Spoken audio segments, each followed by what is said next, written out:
जय श्री राम, नमस्कार। आज ये देखिए प्रेशर के लिए मोटर है, हवा देने के लिए हवा प्रेशर से निकालती है। डीसी मोटर बनाई है हमने।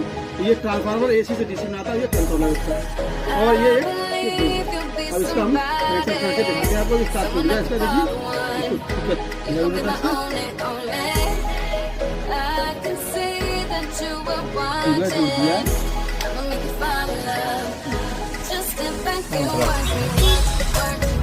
देखिए ड्राइवर द्वारा बनाया हमने। ये इसका प्लस बना दिया मोटर के लिए, और ये मोटर माइनस बना दिया। इन दोनों में ट्रांसफार्मर लगा दिए हैं। और ये मोटर और डायोड प्लेट देखिए, डायोड पूरा बाइकर के द्वारा यहाँ कस दिया है, और मोटर भी कस रही है।